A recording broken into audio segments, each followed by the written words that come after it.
Hoje a igreja celebra esses dois pilares da igreja, Pedro e Paulo, que estruturado na rocha que é Jesus, nos deram as primícias da fé.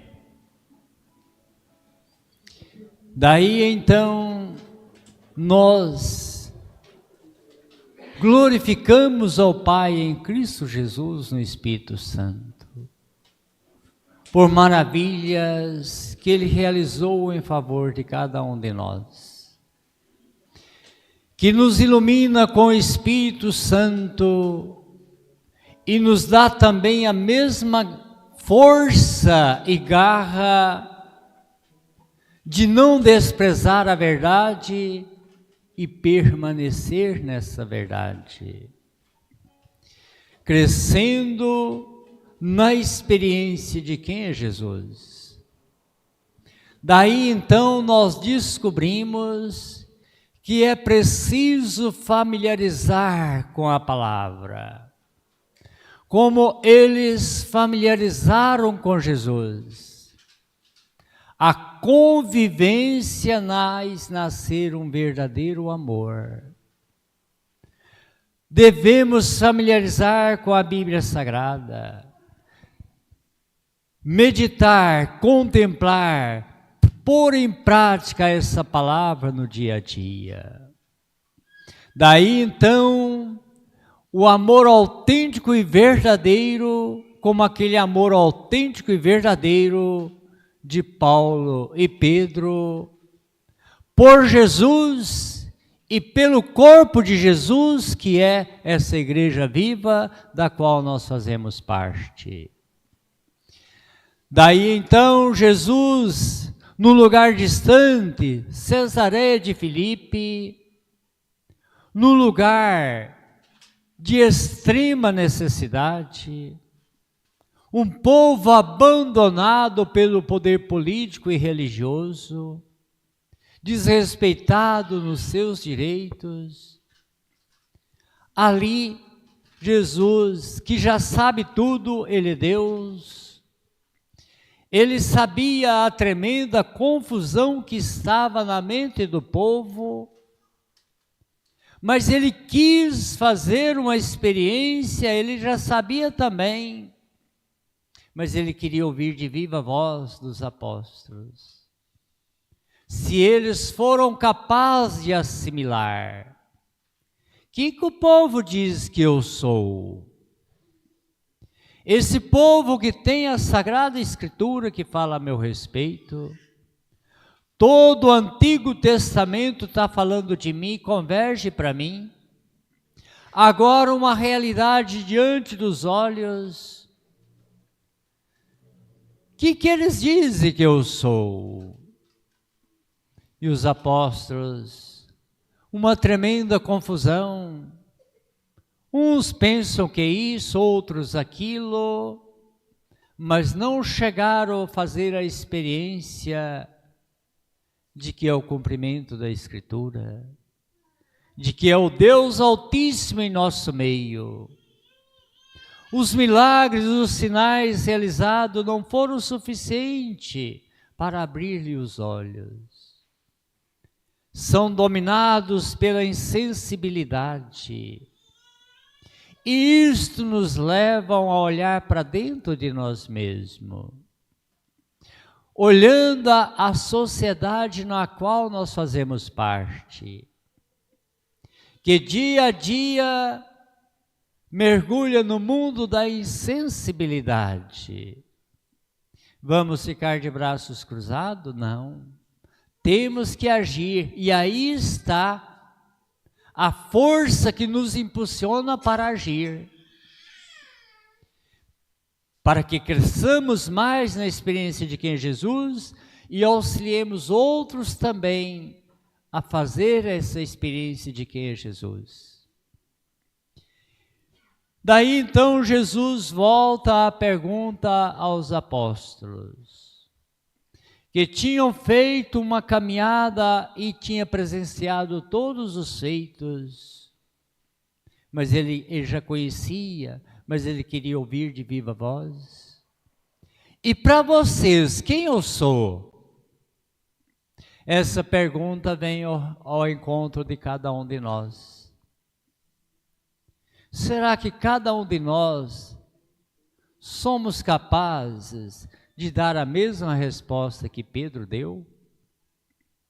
Pedro toma a palavra: Tu és o Messias, o Filho do Deus vivo. Muito bem, Jesus elogiou a Pedro. Mas podemos ouvir uma segunda pergunta.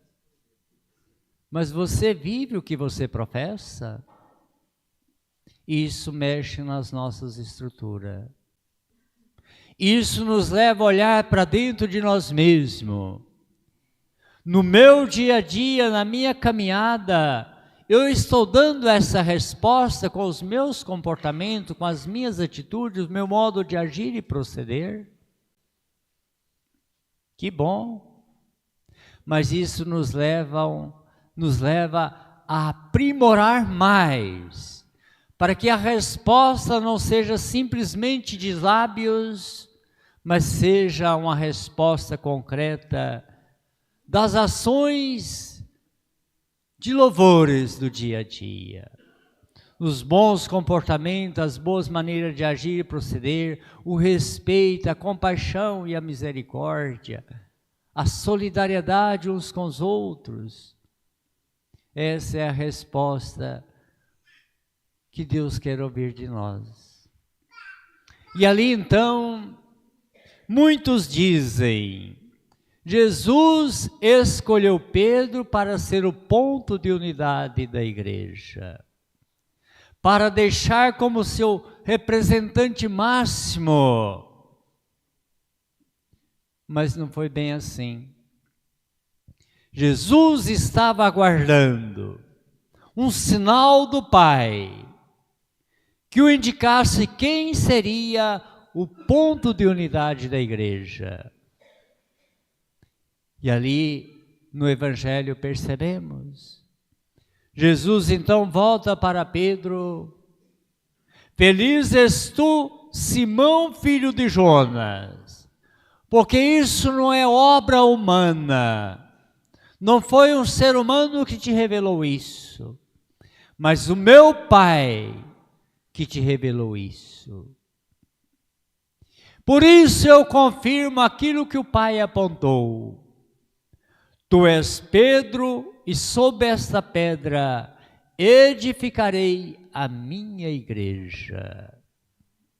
Mas muitos então dizem, a pedra não é Jesus o fundamento? Sim, ele é o rochedo. Nós somos pedras vivas, ligadas a esse rochedo. Mas de modo especial, ali, aquele que o Pai revelou e ele confirmou. Ponto de unidade da igreja, o primeiro Papa e hoje o seu sucessor, o Papa Francisco. Mas muitos anulam aquilo que Deus realizou. Muitos difamam o Papa, tantas calúnias, tantas blasfêmias, porque na mente e no coração de muitos a inveja apodera. Difama porque não chegaram a fazer a experiência profunda dos ensinamentos de Jesus. E quer anular aquilo que Jesus e o Pai instituiu. Assim sendo, nós temos essa graça. À luz do Espírito Santo, reconhecemos aquilo que Deus realizou, aquilo que Jesus instituiu, juntamente com o Pai. Ponto de unidade, o Papa Francisco, sucessor de Pedro. Mas aqueles que difamam e faz isso e faz aquilo, constrói o seu e não aceita aquilo que Jesus. Tu és Pedro, sobre esta pedra edificarei a minha igreja, que está estruturada e enraizada na rocha que é Jesus.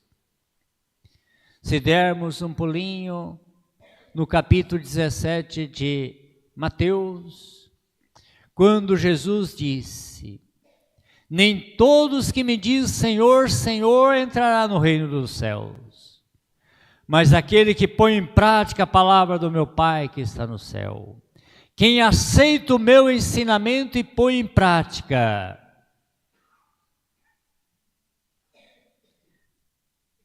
Veio os vendavais, veio as enxurradas, veio a chuva, mas está firme e forte, inabalável, não deixa ser levado por falsas ideologias, não deixa ser levado por doutrinas humanas, mas é firme e forte porque a palavra de Jesus que tem valor. Não normas humanas, não palavras humanas, é a palavra de Deus, o fundamento da nossa fé.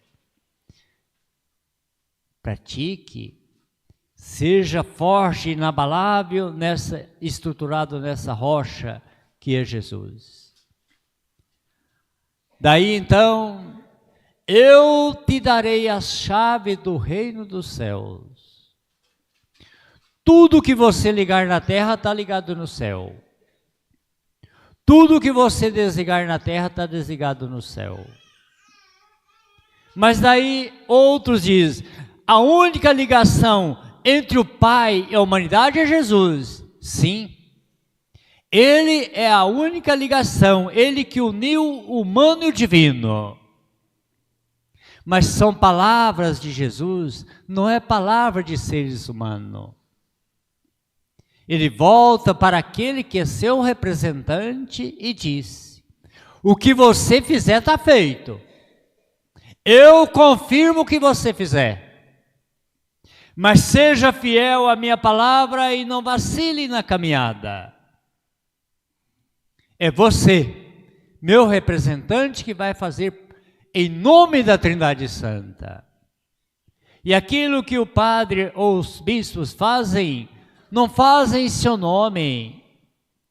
O padre ou bispo ministra o sacramento não em nome de si próprio, se assim fosse, não tem valor nada. É em nome da Trindade Santa que os seus representantes agem e devem agir. Tudo que você ligar, está ligado. Daí então, Jesus é a única ligação entre o Pai no Espírito Santo ao humano, Ele que ligou no seu sangue derramado na cruz, o humano e o divino. Mas o seu representante, os seus representantes, Ele deixou esse poder de fazer a ligação. E qual é essa ligação? E como se dá? Ligado aqui, ligado lá. Pelo batismo. É no batismo que nós recebemos essa ligação. É que unimos. Antes do batismo nós éramos pagãos. Antes do batismo, filhos da carne somente. No dia do batismo mudou toda a nossa história. No dia do batismo nós tornamos filhos e filhas de Deus. No dia do nosso batismo nós tornamos divino, grande graça. É preciso meditar sempre sobre o nosso batismo, essa preciosidade, esse dia tão esplêndido e maravilhoso, igual outro não existe. E nós, às vezes, nem valorizamos. Se perguntar que dia que você nasceu civilmente, nos mínimos detalhes traz a resposta.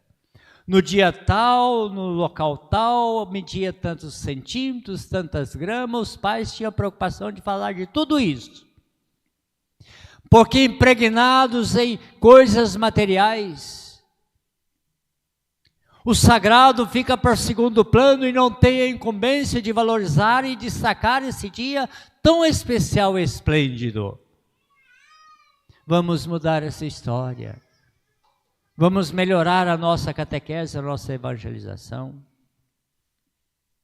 E se perguntar que dia que você nasceu para Deus, o silêncio toma conta. Porque impregnados a valorizar o que é material e desprezando sempre o espiritual, o dia esplêndido da nossa vida deveria estar na ponta da nossa língua. Dia tal, hora tal, assina. Sim, esse dia esplêndido, eu recebi a filiação divina, eu tornei divino. Eu fui ligado. Aí aconteceu a ligação. Ligado. A igreja viva, corpo de Cristo. E essa ligação acontece pelo batismo. Daí então, se remontar, está ligado e não desligou. O pecado desliga, desfigura, mas nós arrependemos, voltamos atrás e Deus faz a ligadura novamente.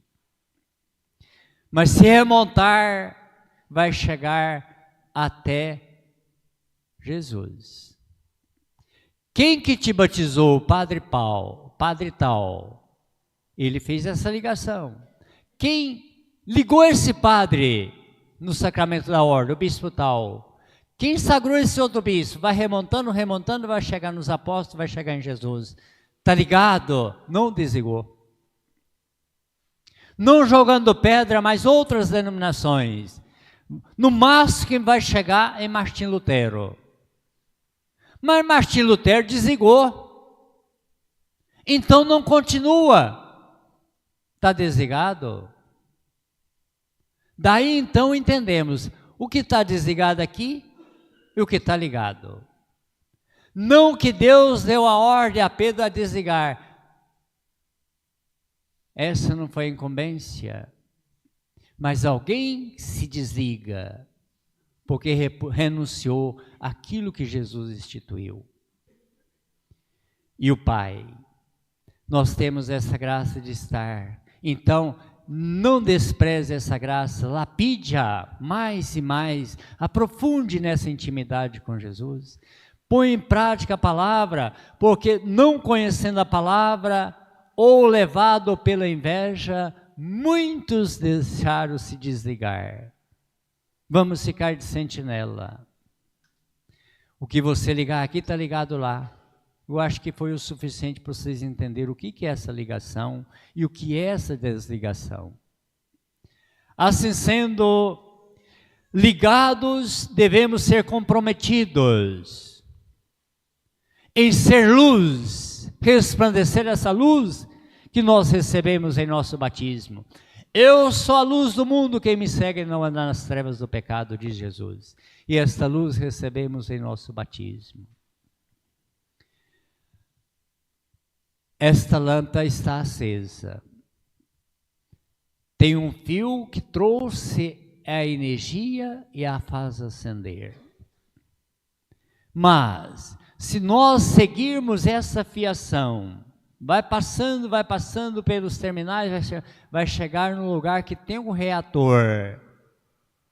Esse reator é tocado por uma água. Essa água é a força do Espírito Santo. Esse reator é o próprio Deus. Esse reator é o Senhor Jesus.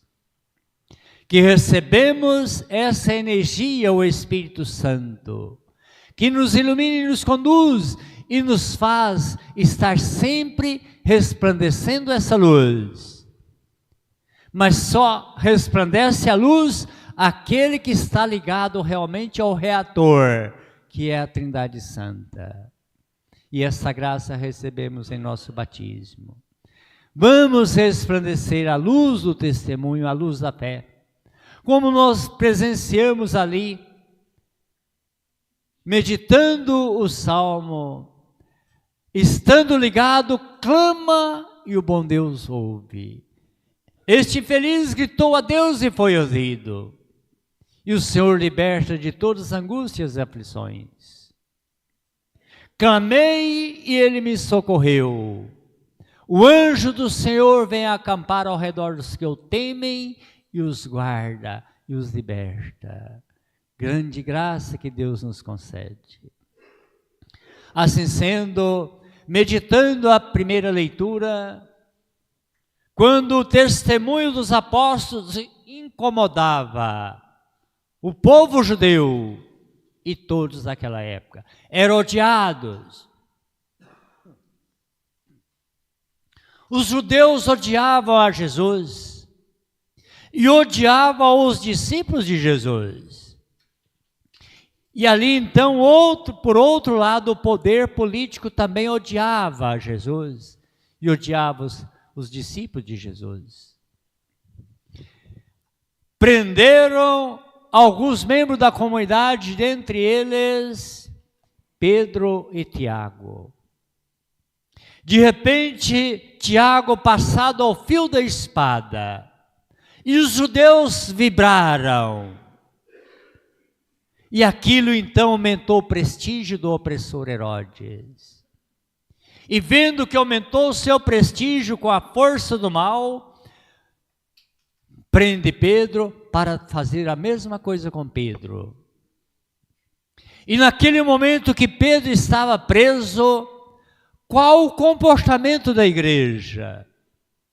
Qual o comportamento dos cristãos e cristãs?